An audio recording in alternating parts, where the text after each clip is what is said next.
Presidential Campaign Council of the All Progressives Congress yesterday said its candidate, Bola Tinubu, did not mention, blame, or accuse President Muhammadu Buhari of being responsible for the current challenges in the country. Tinubu had, while speaking at a presidential rally at the MKO Abiola Stadium, Kuto, in Abeokuta, Ogun State, said the lingering fuel crisis and Naira redesign by the Central Bank of Nigeria were part of a plot to thwart his expected victory. In another development, the ruling APC had a depletion after one of the Presidential Campaign Council Director, Naja'tu Mohammed, a chieftain of the party, resigned. Hours after her resignation, she was seen with Atiku Abubakar, presidential candidate of the People's Democratic Party, PDP, indicating that she had switched camps. However, the APC Presidential Campaign Council has accused Naja'tu Mohammed, a former chieftain of the party, of being a mole sacked by the APC PCC for incompetence. Joining us now from our Abuja studio is Mariya Ibrahim Baba, a member of the Public Affairs Directorate of the ruling All Progressives Congress Presidential Campaign Council, to discuss the campaign activities of the APC and, in addition, comment and clarify some of the allegations stated yesterday by Naja'tu Mohammed. Good morning. Good morning. Well, thank you very much for joining us, Mariya Ibrahim Baba. Well, as Ayo pointed out, yesterday we had Naja'tu Mohammed here, a former member of your party. And our principal submission was that the candidate of your party, your presidential candidate, is not a fit and proper person to be president of Nigeria. And she said a lot of things that I don't want to repeat on television, because we did that yesterday. What exactly is happening within the party, with persons leaving the party, with members of the party coming out openly to criticize the candidate himself openly criticizing the policies of government? Good morning, Nigerians. As I was earlier introduced as Mariam, I am Mariya Ibrahim Baba. And the issue you have raised about comments of Hajia Naja and other Nigerians, or criticism rather, we are in a democratic dispensation in Nigeria.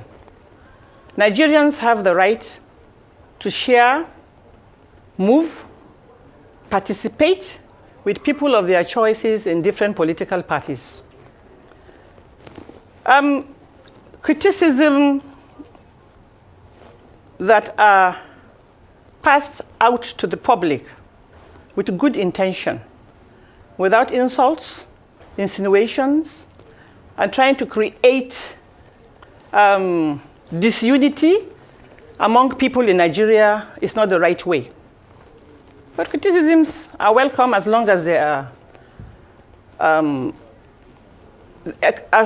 if they have a good focus. In APC, we don't have any problem. Of course, we have triggers like that of Naja, as you have just mentioned, and she's been on air, and all the points she raised.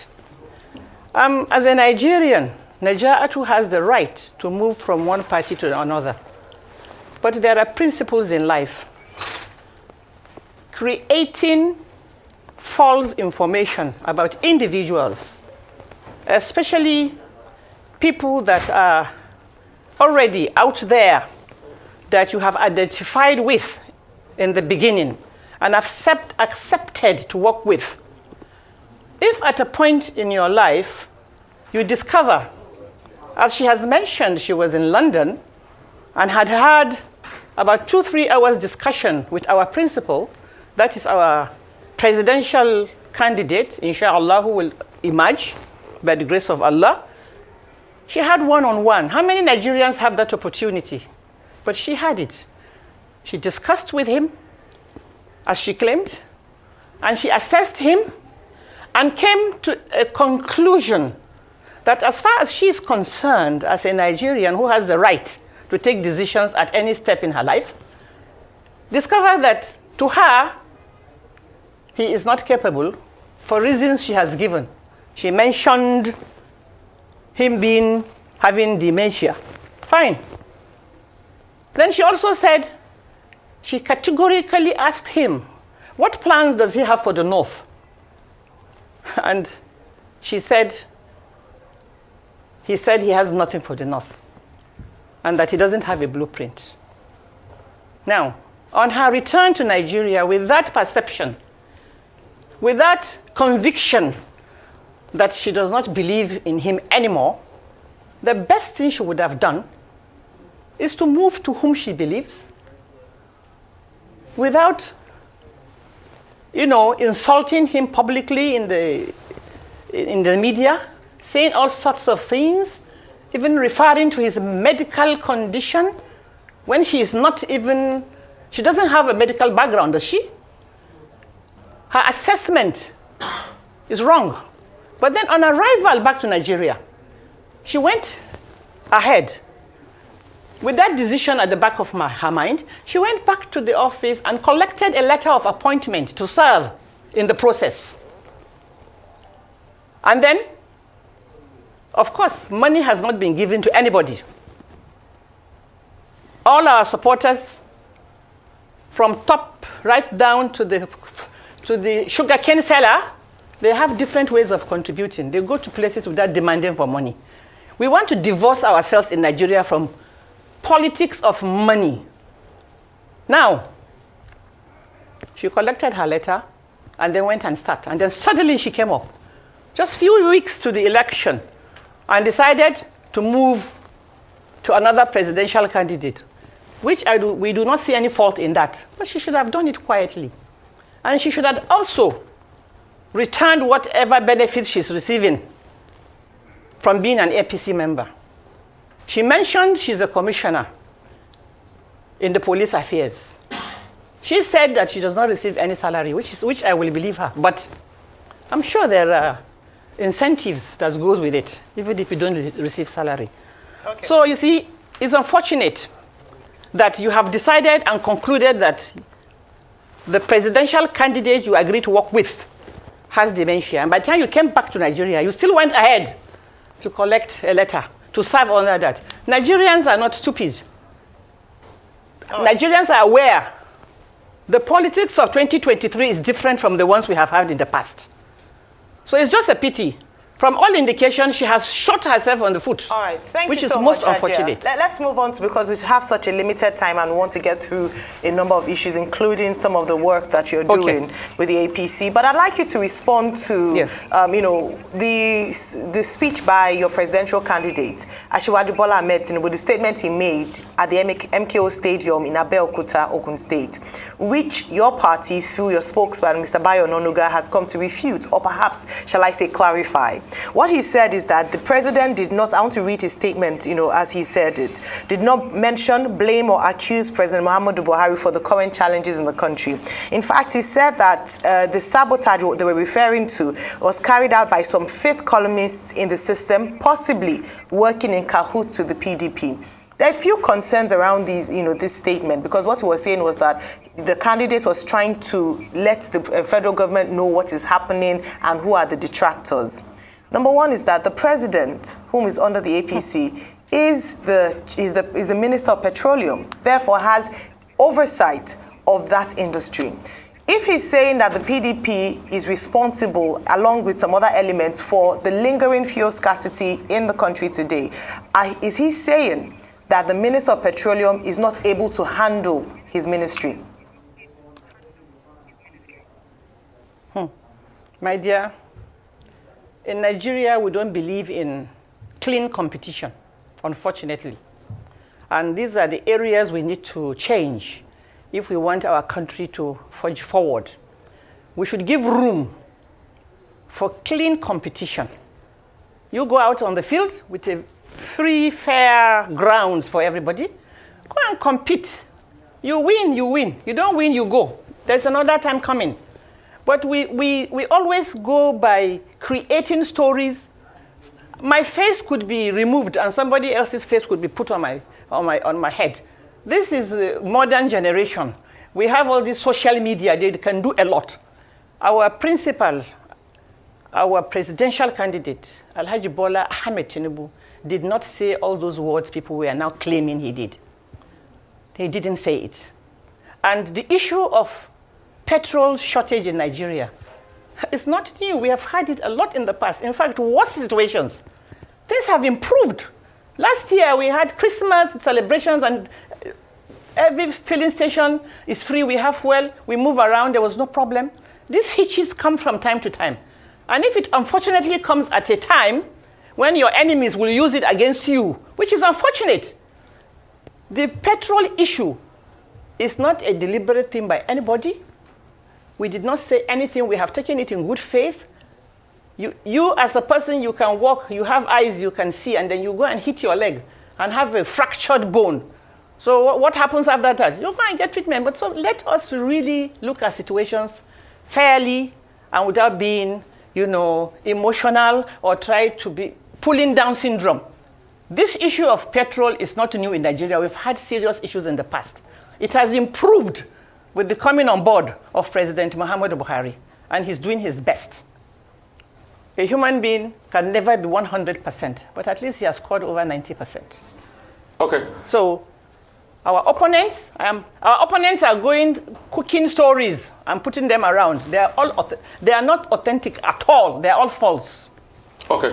Hajia, see, you had a right to reply, but I thought you were going to reply, but you've just only made one point. And I would like to, because she said a lot yesterday. She talked about the health of your candidate. And you mentioned that she was talking about the health. Is there anything wrong with your candidate? What's the medical record like of your presidential candidate? Have you met him? What is it like? No, hang on a minute. Let me finish. Ajia, I'm asking a question. Okay. Ajia, just proportion, s'il vous plaît. Yeah. Secondly, I'd like to also ask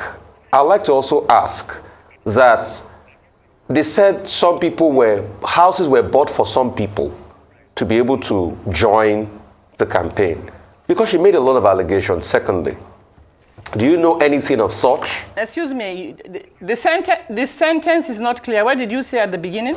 Ajia, she said a house was bought for somebody to be able to join the campaign. What's your take on that? Thirdly, she also said that, there's a lot of sycophancy around. And based on what was said in Abeokuta, Ajia, do you understand the Yoruba that was spoken there? Because now you are saying nothing of such was said. Do you understand the meaning of... Yoruba? Very good. Moni, share more meaning... Dear, okay. Moni, do you understand the meaning of Wogbowo Pamo, Wogbe Naira Pamo? Do you understand the meaning of that? And do you understand that that's an allusion to... Naira Pamo? Wogbowo Pamo. They use money to quench fire? No. Obviously, you don't understand Yoruba. What it means is that they've hidden Naira. And that's an allusion to the CBN policy supported by the president of the country. So these are the issues on ground. So it's obvious you didn't even understand the Yoruba he was speaking there. And probably you've not been interpreted to you. So those are the points on ground. Let's deal with the issues in all of this. What's the health condition of your candidate, like she mentioned? Okay, fine. Yes. The condition of my candidate is excellent. If you watch all the presidential candidates that are vying for the same position, and you compare with our candidate, where hasn't he been he hasn't sat for a day. He's moving from pillar to post, discussing with people, meeting people, finding out what they need, their problems and all that. So our candidate is in a very good condition to take up that office. I can assure you for that. Secondly, I will advise our media houses to please engage in investigative journalism. When anybody comes on air or to your studio and make any proclamations, make any comments, please, you need to really go out and do investigative journalism so that you come out with the facts before you now put it out in the public. And this issue of sycophancy, well, I don't know. It depends on what you really mean by sycophancy. It has a broad spectrum. But I believe, and I'm part of the team, I am telling Nigerians that with our principal, he has proven it in the past. His antecedents when he was in Lagos, he has brought many people on board based on merit. So he goes out there to pick people based on merit so that they can come on board and work with him and forge this country forward. This country belongs to all of us. So sitting there somewhere and creating stories just to tarnish the image of somebody, I think it is wrong. We should stop. We should desist from that. Hidden agenda. Well, hidden naira, as you said. I don't know about that. I've been in the political field for quite a while now. Nobody has given me a dime. And most of the work I do, I am doing it because I believe in my candidate. I believe in him, and I know when he gets there, he will do the right thing. And about his blueprint, the blueprint is ready. It's out there in the public domain. It took time to bring it together, and he has done a very good job, and it's out there. You can find out and get a copy. If you don't have one, I can bring you one, so that you go through and see his own blueprint. We don't compare ourselves with other aspirants. Everybody should go out there and do the needful. And then we go out to the field. And then Nigerians will now decide who they want to be there. But I am assuring Nigerians that, and I'm assuring you as well that Bola Ahmed Tinubu is really ready to go. And he will, inshallah. Ajia, what do you think of this general perception or assumption that your candidate is not getting enough support from President Muhammadu Buhari? Yes, he has showed up at about 3 campaign rallies. The last one in Bauchi, where he did not even make any statement. But there's this perception that there's no enthusiasm from the villa, which is APC occupied at the moment, either from the president or even the vice president.